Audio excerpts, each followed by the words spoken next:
Hi, YouTubes. All right. Salutations and shit, guys. Welcome to another episode of Travel and Shit. I'm your host, D. Carey. And here at Travel and Shit, we have an experiential conversation about travel versus just simply reviewing locations and destinations. So, jumping right into it, this week I want to talk about guilt. So I recently, and by recently, this Sunday just passed, I had a really great conversation with Wanda and a few ladies of the Black Women Digital Nomad Entrepreneur Group. It is one of my favorite Facebook groups that I'm a part of. I just recently came into how useful Facebook Facebook groups really are. They've been such a gem for me. So Wanda and her Black Women Travel Podcast group, the Black Women Digital Nomad Entrepreneur Group, as well as Maddie James is a really bomb Black woman who is an entrepreneur as well. She's an influencer. And when I say Maddie gives and drops all the gems, like sick. Her Facebook group, I want to say, is called Boss Fluence now. Just the resources in these groups and the I guess you can say the relationships that I've been able to develop over the past few months has been really refreshing. I think that we're all starting to see, at least for, I would say, in my experience as an 80s baby, I kind of feel like we've had the privilege of growing with the internet, right? So we could all go back to AIM and ASL and all that jazz and really can appreciate all that we've seen in terms of the development of technology and computers in particular. All that being said, I think that the majority of us can agree that we can or have the potential to now be as close to our friends as we can be to people that we know in real life. And a lot of us will often say social media is fake and it's not real. And to a degree, it's not as real as many people would have you believe because you absolutely have control over your social media. You get to curate the message that is portrayed. However, I think that it would truly do social media and what we can all honestly say we observe social media to be a disservice by saying that all of it is fake, right? So I would absolutely encourage you, as a little side note, to consider, if you don't already, finding a Facebook group or two that falls in line with interests that you have and shoot the shit. See if you join one and have the opportunity to um, grow from said group. I personally have gotten a lot of really good information and useful resources in a couple of in those groups in particular that I've mentioned, and a few others along the way. But those two in particular stand out. And um, Daniel Desir has one, WOC Women of Color podcasters. Um, I really enjoy her group as well. And I've met some of those ladies in real life, and they have also been really dope people to include in my digital circle of, people that I like to keep up with. All that being said, we were able to have a great conversation this weekend, and we discussed I guess you could say my baby steps, my beginning phase of becoming a digital nomad entrepreneur. You would think that with all the talking I fucking do that I wouldn't fuck it up as much, but the kid is human, although these looks are angelic. You like that, right? So drop the bar for you. That being said, we discussed my baby steps in becoming a digital nomad, did it again, entrepreneur. And in that conversation, I shared that I ultimately would love to leave the country. I personally would feel as if future me, now this is 35-year-old me now saying that, I believe future Dana would absolutely regret not having spent any time living overseas. Now, I full heartedly believe that I would likely thrive a little bit more easily if I were to move to a Spanish speaking country or a country that spoke English. However, I would want to go to one that had a very strong Black community. I did absolutely love my time in Colombia, but for me, Colombia would be a little bit too far. And I say it would be too far to the point of this week's episode. I would feel so guilty leaving my family behind. And by family, I mean in particular my parents and my grandparents. So everybody's getting old, and I love my parents. Y'all hear me talk about my parents so much, especially my dad. I'm absolutely a daddy's girl, and he and I are almost attached at the hip. Um, I think my dad, no, I don't even think, I know my dad absolutely comes and kicks it with me and the dog more often than my friends do. My dad will show up and bring wings, and we'll sit, argue over the fact that I don't watch cable, even though he has tried so many times to provide a free service for me to watch cable on. And I can't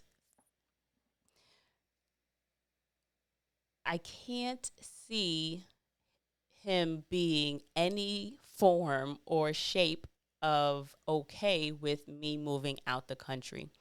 So would be it would absolutely kill me to make my dad sad.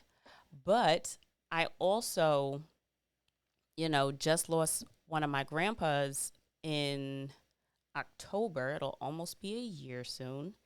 And I don't want to say it like started a clock, but it absolutely started a clock. My grandparents have been old from the day I was born to me. You know what I mean? I've always experienced them as the old people in my life.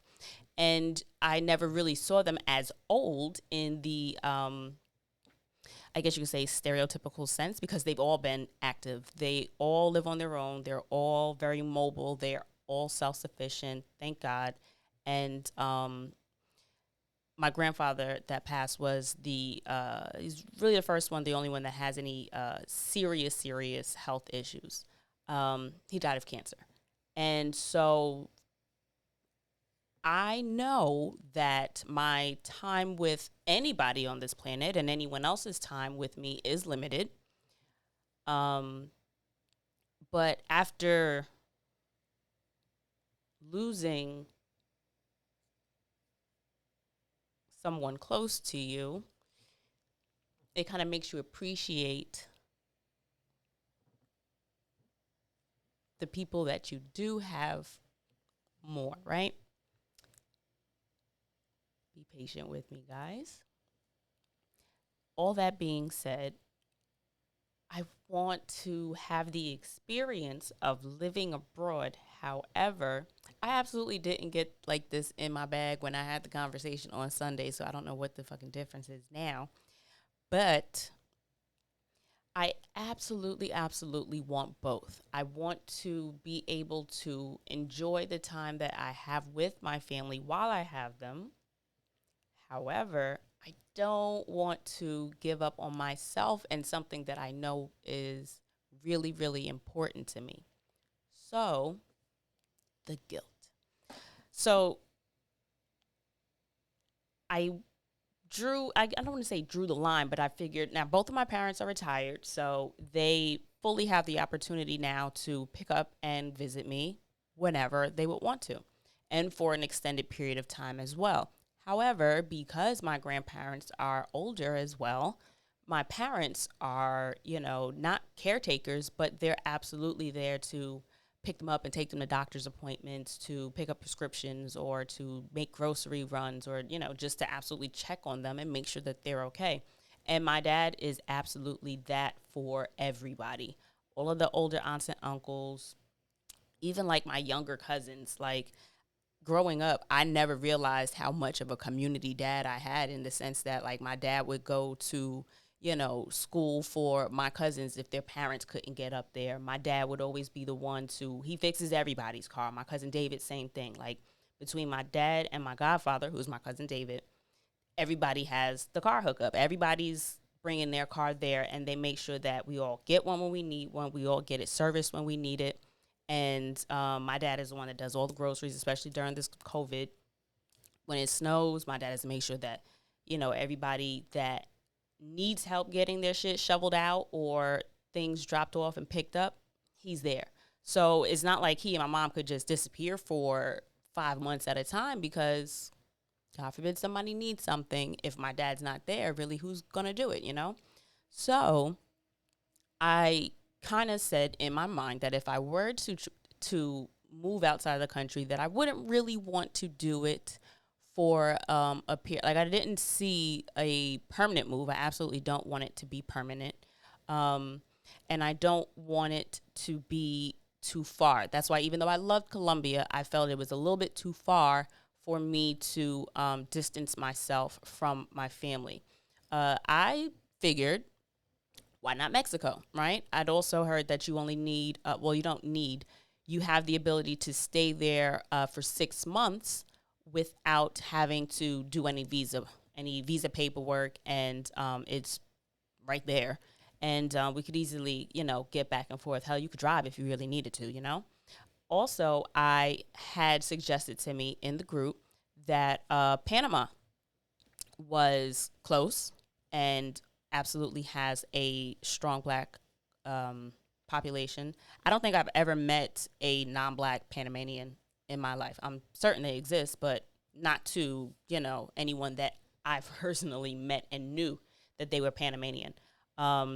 There's also Honduras, which is relatively close.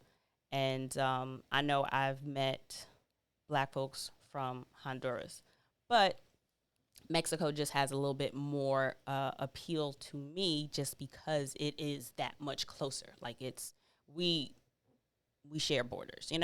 So in my mind, that would be the probably best place that I could settle myself for the experience of living outside of the country without being too far from my family. Now, the conversation ended up being such a joy to have. I was able to, connect with a couple of women who had spent time outside of the country, and also women who wanted to travel but couldn't travel. And we, dabbled on the conversation, and it really left an impression on me and got me thinking, to what extent of my travels that I have experienced, have I felt that I've experienced any guilt? So I tend to do a lot of introspection, a lot of, deep diving and all that jazz. But I felt as if the conversation around, a broader conversation around guilt and travel would probably be best had with someone else. But I absolutely wanted to touch on it, just so that you'd have, an idea of another end of it, so that when I do go over like all the superficial shit, it wasn't just like a completely superficial episode, because it was on my spirit and I wanted to be authentic to what was on my spirit. So I ultimately do still want to move out of the country. I don't know what it is, or how that's going to look, and what it's going to look, when it's going to happen. But that's something that I would like to think is going to happen. I also thought I'd be married and 5 kids in the game by the time I was 30, but that was 18-year-old me. And we know about how life smiles or doesn't smile on what we have planned for ourselves, right? So I decided to not beat myself up and dive into the what ifs and the world of anxiety of when I would leave, how I would leave, who I'd leave behind, and just go over, you know what, let's think about shit that I've already experienced, right? So I have a little list here of the things that I have experienced that I did or do actually still experience some level of guilt over. And I've got to say, I'm pretty pleased with the list. I don't really I don't really have that many travel experiences where I feel like I've left anything on the table. And I got to say that that fucking feels good. That feels good to say.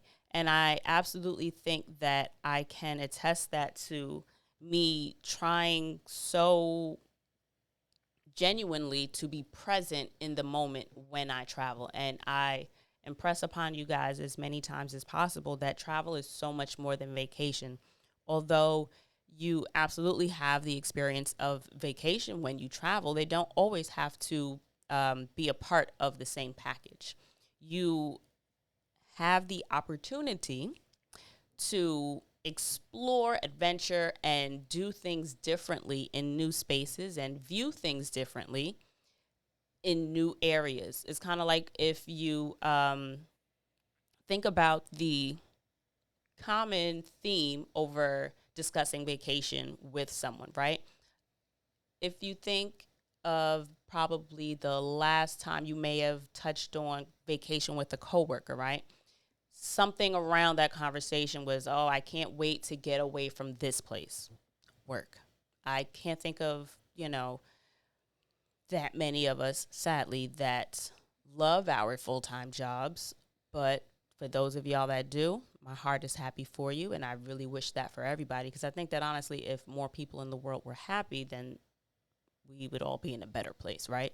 But a lot of the conversation around vacation is I can't wait to get away from here. I can't wait to do this, or I can't wait to not think about X, Y, and Z. And I'd like to offer again that when you do travel, that you don't necessarily just completely detach from the things that are stressing you out in your regular life, but you use the opportunity in a vacation or the opportunity in traveling to approach those issues and those stresses from another point of view. When you have less on your plate, per se, or if you may have the opportunity to not have as much on your plate in terms of immediate responsibilities, right? We're still coming home to bills. We're still coming home to family responsibilities. We're still coming home to having to go back to work. All that being said, when you're on vacation or when you're traveling, you don't have to deal with those things. And those, I want to say, or I would venture to assume, are generally the things that many of us stress about most frequently: work, finances, and family responsibilities, right? So when you're on vacation, you're able to detach from those things. But consider that you have the opportunity to revisit those experiences with a new lens, with a new set of eyes. And because I try to do this when I'm traveling, I find that I'm able to step outside of what my comfort zone is and do things that I wouldn't normally do while I'm home. So while I've been to how many now?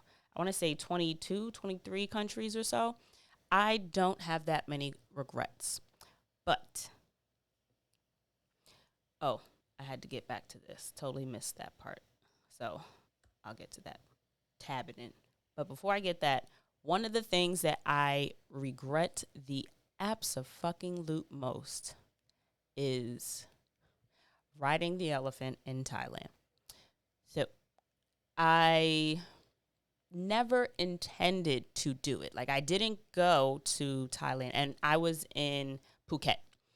I didn't go into the trip expecting or wanting to do an elephant ride.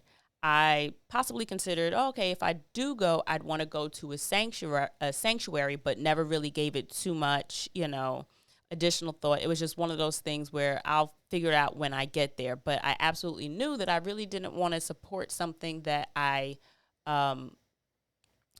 didn't feel safe or comfortable saying was a healthy environment for the animals. By chance, the driver that was taking me to Big Buddha, he was driving me from the hotel that I was staying in. He actually had to stop at the pharmacy because I started feeling sick. And by sick, I mean just like my stomach started hurting. And I couldn't even figure out which way it was going to come out yet. And I always travel with a bag of pills. I have meds for anything that I could possibly think of before I leave. However, I left that in my suitcase. So, although I had all the pills, Pepto, Tylenol, Pepsid, Aleve, except like I have a pill for everything. That anything that I would take home, I absolutely make sure that I have something to bring with me so that I can combat anything and not have to figure out what something says in a different language, find out that I can't find a pharmacy, or find out that it doesn't work, or that I don't know what the fuck is in it that I'm actually taking. And that's exactly what happened. So thankfully, the driver understood what I was saying when I was trying to ask him for like medicine, like pharmacy. Took me to a pharmacy, and there was a woman there that spoke English, thank God. And I was telling her, listen, my stomach is starting to hurt. I don't really know where, like, I don't know what to contribute. I don't know what to attribute the pain or the discomfort to, but help me out. What you got? And everything's wild cheap. So she basically gave me a pill for everything. And everything, of course, is in Thai. And she's, God bless her, trying to explain to me what to take, when to take it, how to take it, and what's for what. And so she gave me everything. I ended up being fine, y'all. But we were driving, and the driver goes, oh, do you want to stop at the elephants? And I'm like, do you like, well, what kind of place is it? You know, like what's going on? And I don't really remember how he explained it to me, but I got there, and in my mind, I'm like, I'm no Jack Hanna. I would have no idea how to spot, an unhappy elephant. You know what I mean? Like that's not something that was covered in my degree. Um, my course of study didn't have any type of animal observations. So I kind of went into it blind, and I didn't not enjoy the experience, but the whole shit kind of like was less than enjoyable, if that makes sense. So you tend to forget, at least I did, not remember how fucking high up elephants are. Them niggas is huge, right? So we had to, and by we I mean me, I had to uh board, if you will, mount the elephant, and it's like on this rickety ass bench that's like fashioned and strapped to the top of it. You're on like a raised platform, and it's about a story up maybe. Um and you get on top, and you're sitting on this bench, and they move slow as hell. And I don't understand, and the, I guess, driver or the controller, I guess, the person that is guiding the animal is sitting like on their neck. And it didn't really feel right, but it's like, okay, so I'm already here, and it like I can't just get off in the middle of the jungle.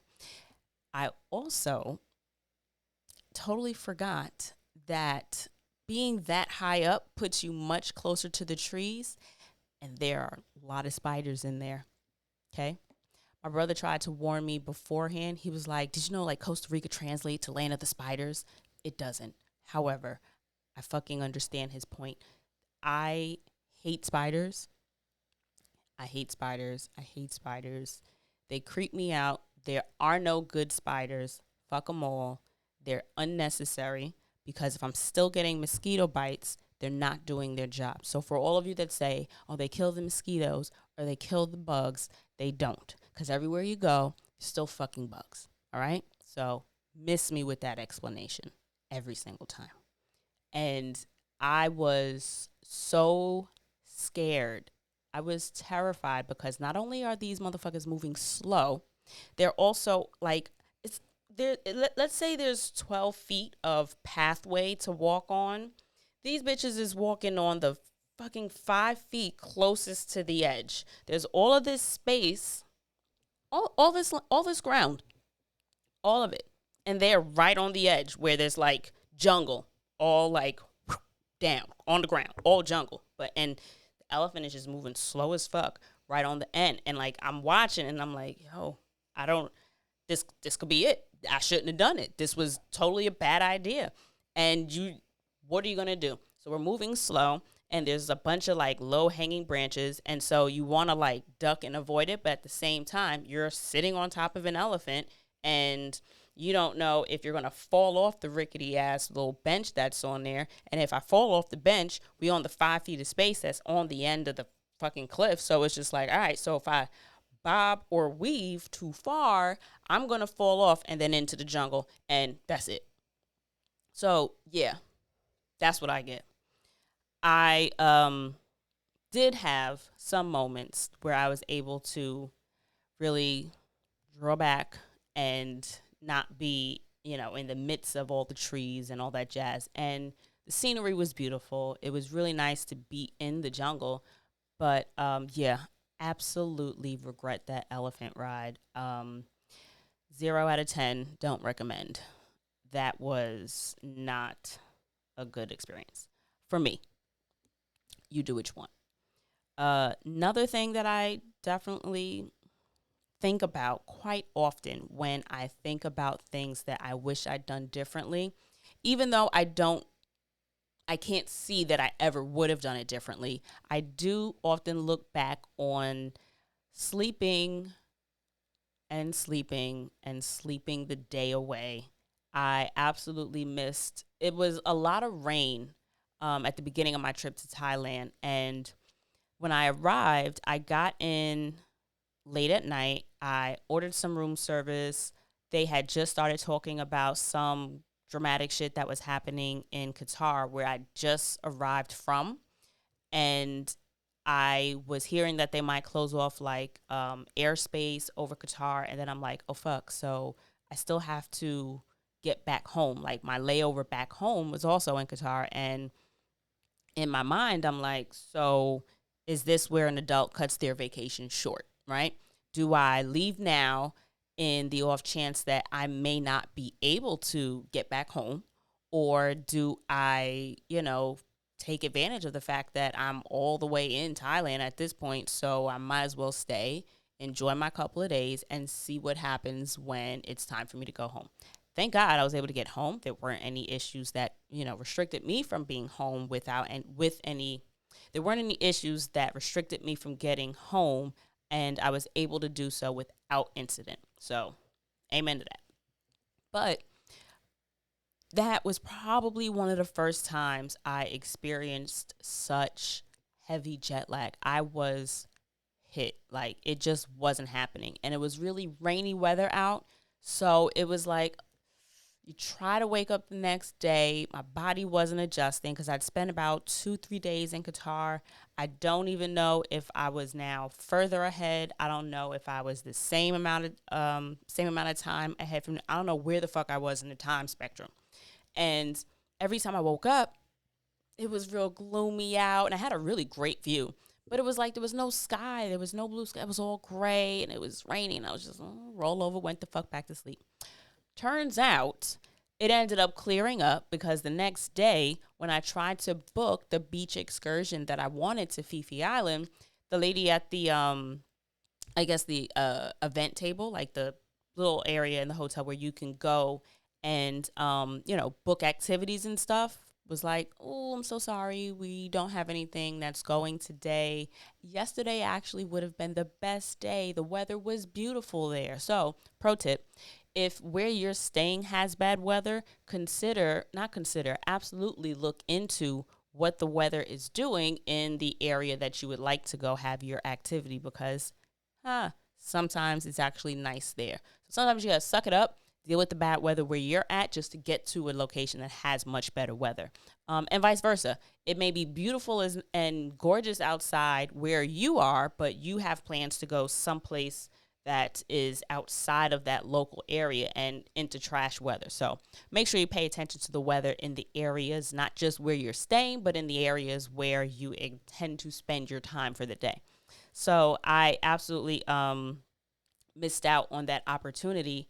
And I tried and tried and tried to find alternatives to getting there that weren't associated with the hotel. Because I think they only had like 2 trips in a day. And I had missed the window to go. I think they'd all been booked for the current day. So missed that. I looked into like public ferries and I tried to Google, different companies that might be able to take. It was a total mess. It ended up not working out. And sadly, I think I may have been like one of, I can't think of how many people have terrible beach experiences in Thailand, but I absolutely did. I've always heard Thailand has some beautiful, beautiful beaches, and I didn't see not a lick of it. The beach by where I was staying was basically like it was actually worse than the beach at New York. I could not see my feet when I was in the water to my shins, to like not even my calf, not like, the meat of the calf, if you will, like 6 inches into the water was disgusting. I did not let the water get past my lower thigh. Um, there was so much junk and trash, like actual trash, fast food wrappers. There was a seatbelt that grazed against me. And at that point, that was it.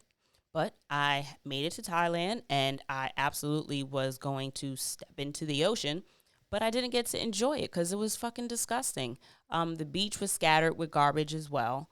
I tried to lay out and get some sun because the weather did start to get better, but it was really hard to enjoy the beach when I didn't get to do all the things that I really like doing at the beach. So I absolutely, in hindsight, can appreciate that my body was tired and I had to kind of listen to what my body was telling me. But in that case, I wish that I did push through so that I could have experienced, you know, some of the beautiful beaches that Thailand has to offer. Uh, One of the next things that I absolutely regret, and you'll remember this one. So I took my mom to St. Martin for her birthday. We ended up going to St. Bart's, and we had a great time. Nikki Beach is one of my favorite beaches. It was one of the best experiences I've had. Me and my mom laughed and laughed and laughed and had like mad fun. And while we were walking through different shops on the island, came across this beautiful purple, like a deep royal purple. Actually, not too deep, like a nice eggplant. No, actually, it might have been a little bit brighter than eggplant, like a Barney purple, but without being obnoxious. So it's that mix between like the vibrancy of Barney and like the richness of the eggplant. Some of y'all feel where I'm going with this. You're picking up what I'm putting down. Shit was fly. It was like a drawstring top, bucket bag. It was probably about, I'd say 10 by 6 or 8 inches. And it had like one single long, like crossbody strap. I'm not even a pocketbook girl. This shit was fly. And it was so soft. So soft. And I want to say the shit was like $300. I don't know. I think I looked at the first price that I saw and was like, oh, I don't spend $300 on bags. And now, mind you, it was in a boutique. So boutiques a lot of times will have sales. They sometimes don't, necessarily advertise all the time, or just because you see a price in one area doesn't. Now, mind you, the tag wasn't attached to the bag. It was just like inside. So basically what I'm saying is I didn't even ask if that was the correct price. I didn't even look into what the conversion was because I was just like, nah. And my mom was just like, well, do you want the bag? She's like, I'll buy you the bag. And I'm just like, this is, you don't buy me things like this. We don't gift like this. What? And I'm like, it's your birthday. And she was like, I mean, yeah, but you got me here. And I'm just like, no, I can't let you do that. I'm an adult child. Thank you. Still, mama, thank you. But I should have let you buy the bag, sis. It was so nice. That bag was beautiful. But I just couldn't bring myself to let my mom buy me a pocketbook that was like that much. Yeah. I in hindsight, I look back and I kind of wish I had. But that is one of the things that I low key regret. Silly, right? It's pretty silly because I don't even really carry pocketbooks. I'm not a pocketbook kind of girl. I don't know if you can tell if you're watching. I don't know if you think I look like a pocketbook kind of girl. I am a backpack kind of girl or a tote bag. I just really would prefer have. I don't like having things in my hand. That's part of what the appeal to the bag was because it was crossbody. Like though I could totally throw it on. Hands is free. I'm ready. You know what I mean? I'm ready for anything. I can, stop, or I can drop, or I could shut them down, open up shot. Did it again. But yeah. So the bag, kind of regret that. Okay. So next one I have on here is not booking a trip to Petra. I went to Israel December that just passed. I want to say it was December. Might have been November. It was after Thanksgiving because I was vegan at the time. Food in Israel was so good, y'all. Israel and Amsterdam. I had the easiest time finding vegan options. Wasn't an issue. All the options were wild good and plentiful. Not like when you go to listen, I ended up leaving Tel Aviv. No, after Amsterdam was a layover. After I left Amsterdam, I went to Nashville. Can I tell y'all, it was so hard for me to find vegan options in Nashville that's when I ended up just giving up. I quit. It was early December. That's when I was there because I went for my best friend's graduation. Hey, Delnot. I went out for her graduation, and I think we'd gone to the mall to pick something up, and I think we decided on Chili's or some kind of American fast food restaurant spot. And we decided on it because you figure, okay, we'll find tons of options. They should easily have a salad. I can just get it without chicken. How bad can this be? I don't want chicken. I don't want cheese. Give me just a salad. Y'all, so hard to find vegan food. Headaches. Anyway, while I was in Israel, I stayed in Tel Aviv, and I had this really, really cute apartment, and I was able to walk to a lot of different, what do you call them? Restaurants, like really cute, small, quaint, great food. And it was a pretty residential area I was in, so it just felt like kind of homely, like it was real comfortable. And unfortunately, I wanted jet lag hit me there as well, and I gave into it. So there's low key, I guess, 2 out of the 4 is the trend of jet lag. I hate giving into the feelings of jet lag really makes me feel guilty. But at the same time, it's a weird kind of guilt that I experience because I absolutely, although I like to remind you guys to, experience yourself while you're away, but to also be in the present, like be present with yourself while you're there. And even though travel is more than vacation, you're still vacationing, and take the opportunity to rest should you find that that's what your spirit needs. And so it's kind of like that catch-22.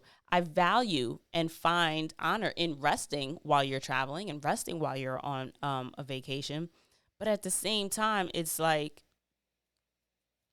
I really find that I look at those as missed opportunities. So it's one of those things that I'm still coming to grapple with. It's like I fully can see the full benefit in both sides. So it's not an and or, it's an and if, right? No. If and. It's an if and instead of an and or. Like it doesn't have to be one or the other. It can be both. So I feel equally about both. I feel equally that you should listen to yourself and not overdo it, because also you don't want to run yourself down to the extent where now you physically can't enjoy yourself. And that's almost where I was. That I was almost at that point when I was supposed to have a really incredible layover in Mexico. I started getting sick in Peru after doing that swimming with the sea lions thing.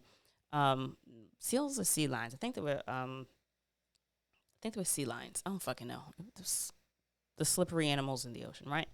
So taking in all of that really nasty ass salt water and it being cold, it took a lot out of me. I spent majority of the rest of that trip in the bed. I ended up going for a really nice walk around the town, around the city. I was in Miraflores, and I did a great walk. I tried to really push myself and jump on a free walking tour of the city, but I couldn't find the group that was doing the walking tour. So I ended up just walking around myself. I stopped, picked up some soup, went back, ate it, and I think I dicked around on the internet and just ended up going to sleep.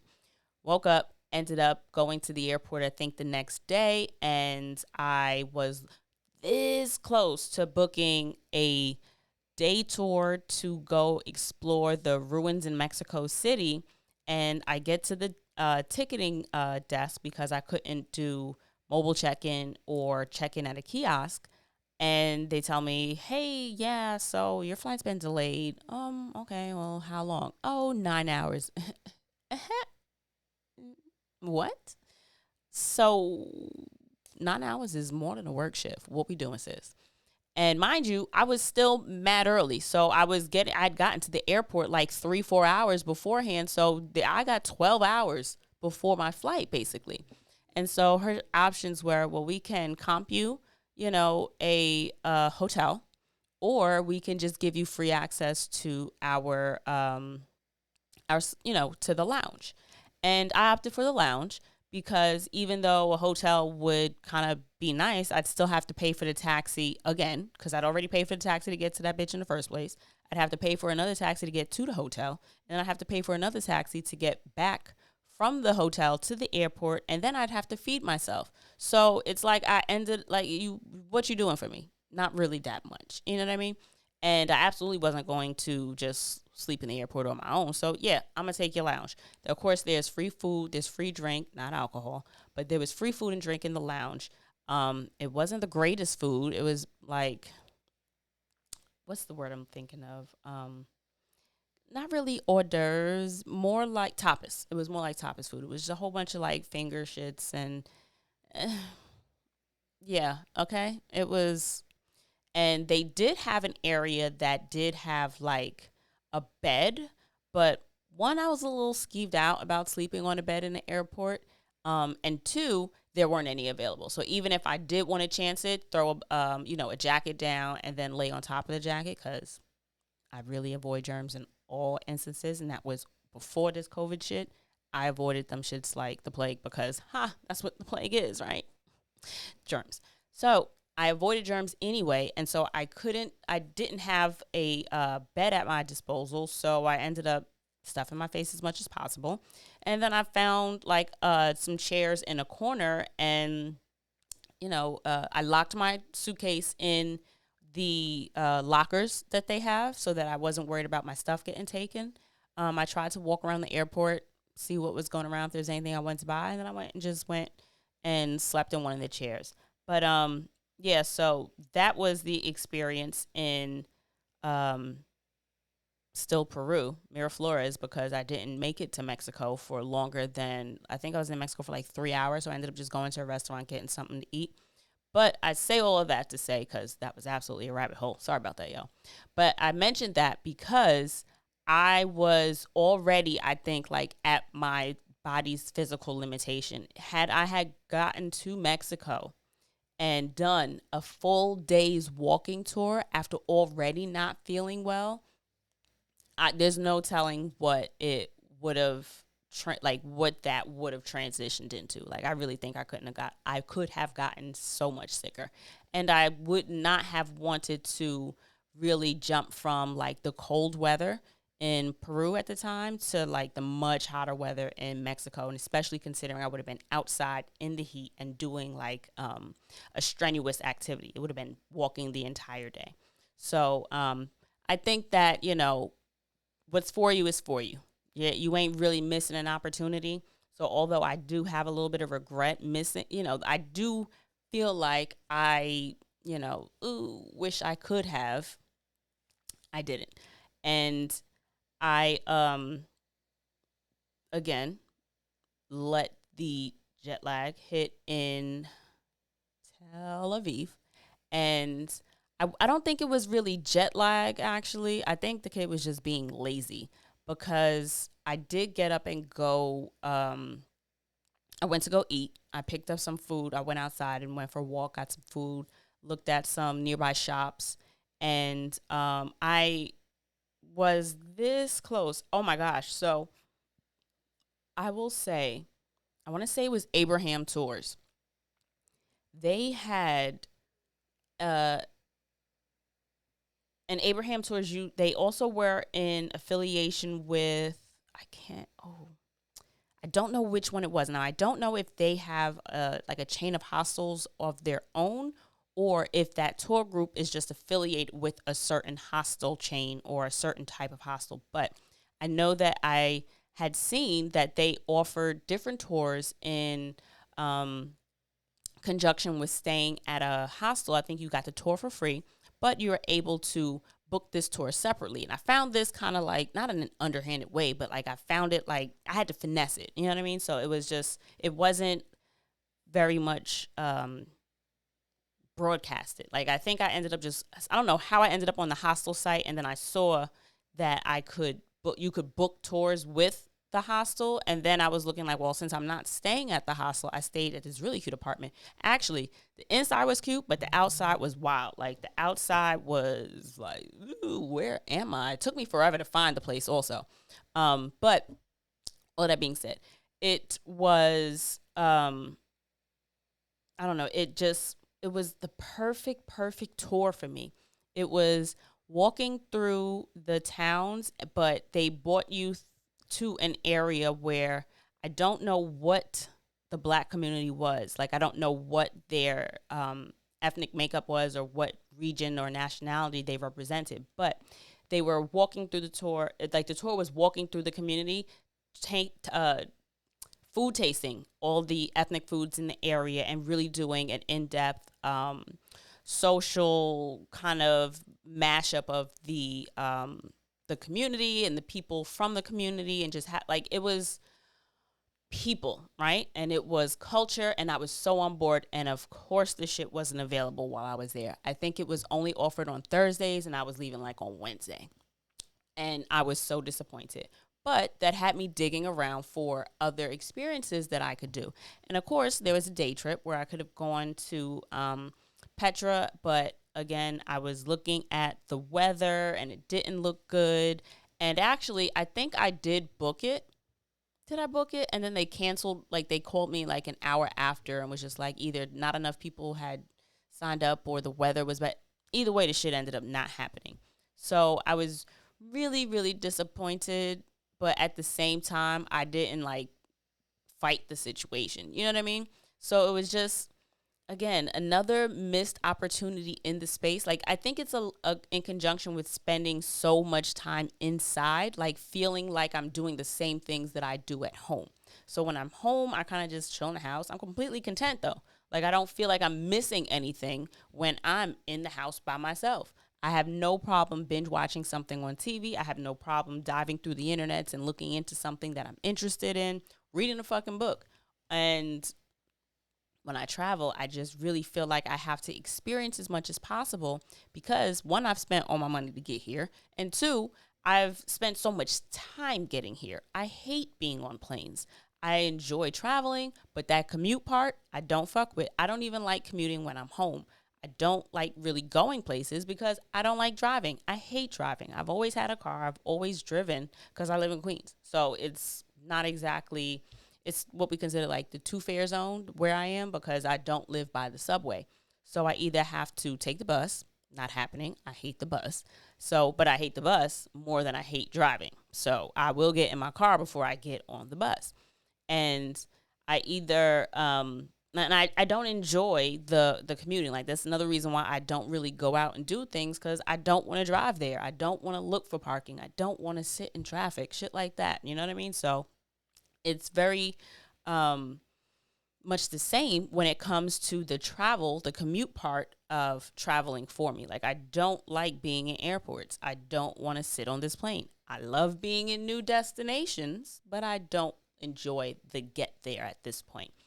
I cannot afford yet first class or business class. I'm absolutely flying coach with global entry and TSA pre-check though. So I be feeling fancy. You know what I mean? I'm boarding like a fancy bitch until we get to the gate. And then it's like, yeah, I'm going to chill and wait for my zone. But that being said, I feel that when I fall into the habits that I have at home, it disappoints me so much that that's where my guilt arises. That I've been given this opportunity that I absolutely kind of dropped the ball on my own. Like, I flubbed it. You know what I mean? So it's kind of like, for me, the guilt arises when I put myself in a situation that I could have avoided. So it's, you spend all of this time and all this energy beforehand with all of the information at your disposal, only for you to fuck it up when you get there. And granted, it's me being in my own head. This is absolutely because of my personality type and who I am as a person at this moment, working through the kinks. But in this review of my travel guilt, I see that that's what the common thread is.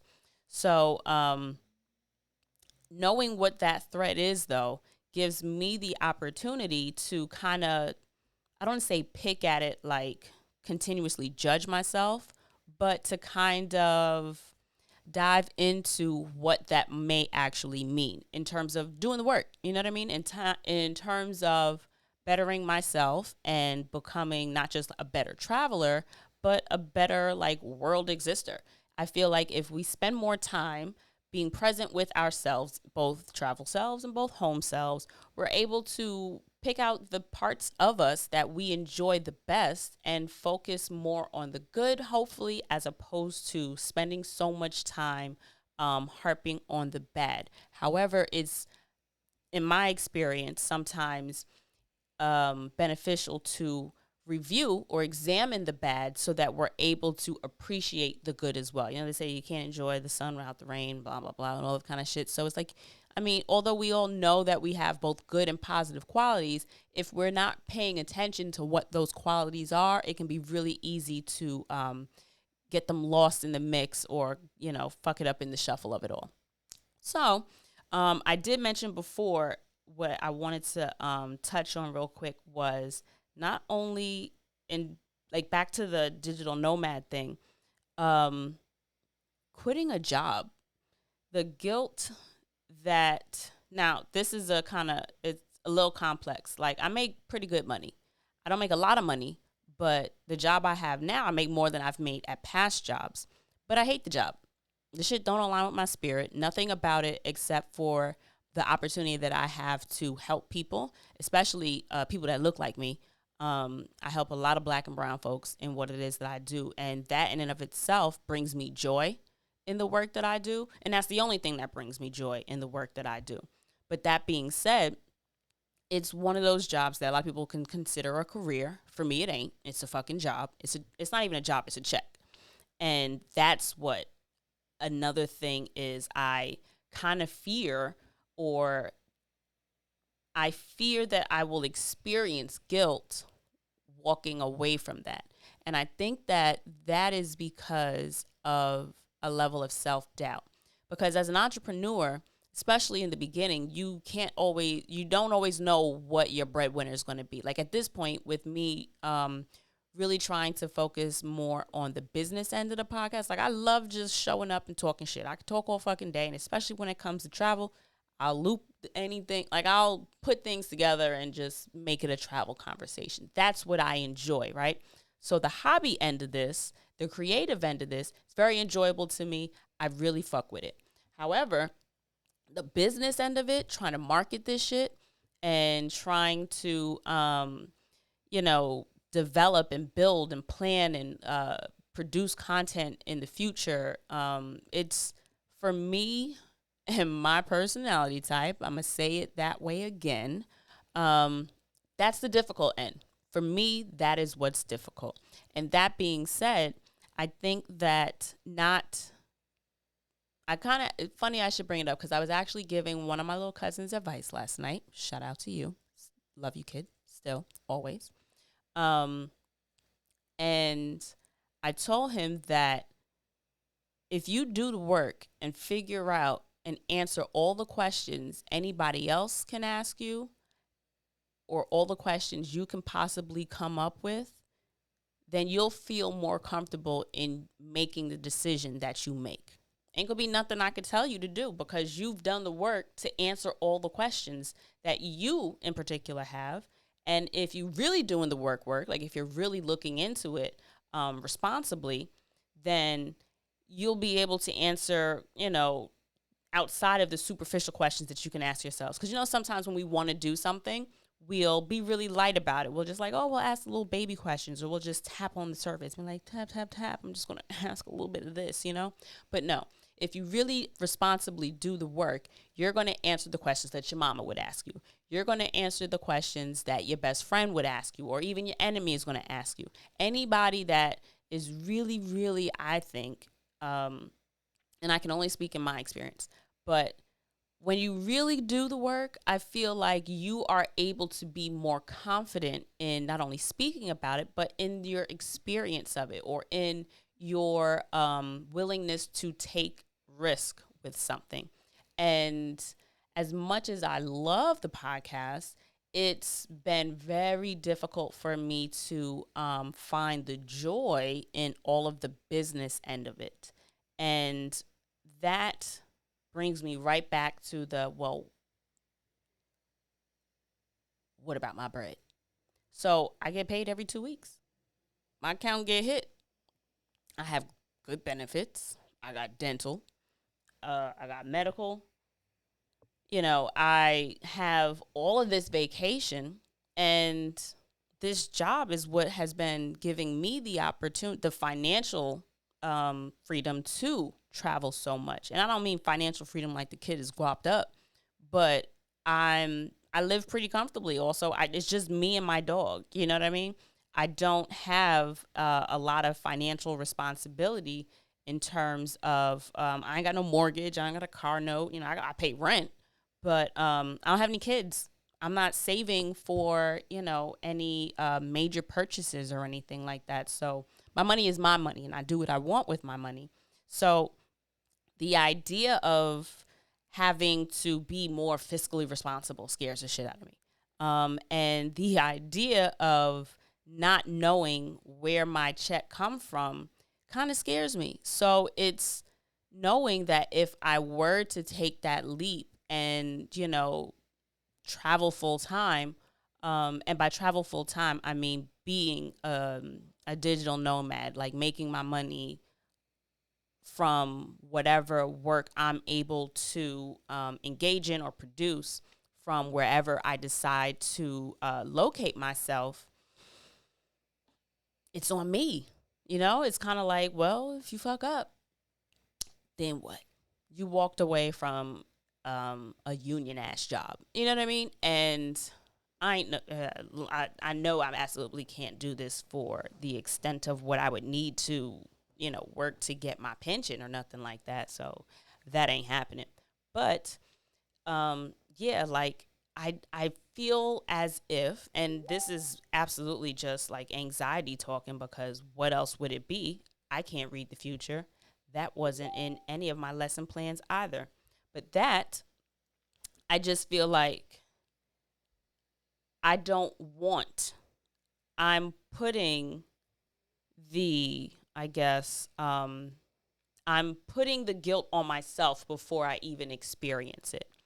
And that is all around walking away from a consistent source of income. I absolutely have no plans of quitting my job next week so that I can be a full-time podcaster. Like, I ain't there yet.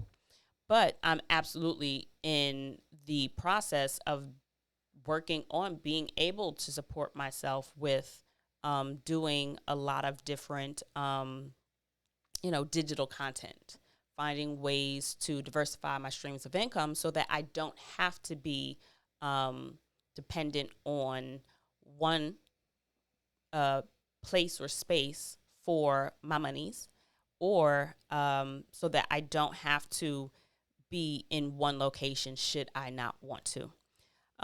So that pretty much hit all the points that I wanted to get off my chest after having that conversation with Wanda and the ladies of her Black Women Digital Nomad Entrepreneur Group.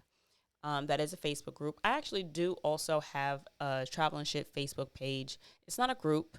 It's just a Facebook page. So I have a couple of updates that happen there that don't happen on Instagram. So if you're interested, it's just facebook.com/travel and shit. I think it's just travel and shit. I don't think it's Travel and Shit podcast. I don't know. Put it in both options. See what comes up if you're so interested. In terms of announcements, just head over to Travel and Ship Podcast. I'd really appreciate you taking the listener survey so that I can get to know you guys better, and I have a sense of what it is you guys like about the podcast, don't like about the podcast, would want to see more from the podcast.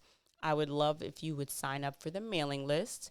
That can easily be done from the home screen of travelandshippodcast.com. You can also check out the merch that I have. And if you have any friends that are interested in planning their first solo trip, or if you yourself are interested in planning your first solo trip, I've compiled a solo travel planning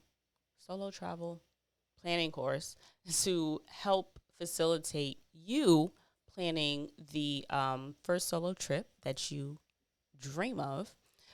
It's really me going over all of the tips and tricks that I use to plan my trip so that if you're ready to travel now, or if you're ready to plan for a trip for when you're more comfortable traveling, this way you will have a foundation. Because I remember when I first started traveling, I thought I needed X and didn't expect Y.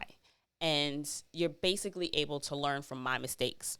So if you're ready to book, if you're ready to plan, or if you know someone that's ready to book or plan their trip and just need a little bit of guidance, I've got that for free. All you have to do is go to travelandshippodcast.com. If you go to the shop tab, I want to say that it is I don't want to say. I know it's available either on the shop page, or if you go to the I think it's quick links tab, you can get it there. But anything that you're looking for related to the podcast in any form, fashion, would fodder go there? Form, fashion, or fodder, a little bit of alliteration, is all going to be on travelandshippodcast.com. And if you enjoy the podcast, and if you'd like to show me some love, I'd really appreciate you giving the podcast a rating, either on iTunes or whatever platform that you do listen to the podcast on. If you'd like a visual to go with listening to the podcast, you can watch me on YouTube. Hey, Ma. She watches it every week. And that's Travel and Shit on YouTube. So that is it for this week, guys. I appreciate you kicking it with the kid again. And, don't forget, travel is more than vacation. I think I'm going to start doing that at the end of the episode. It feels right. So, yeah, that's it. Bye, y'all.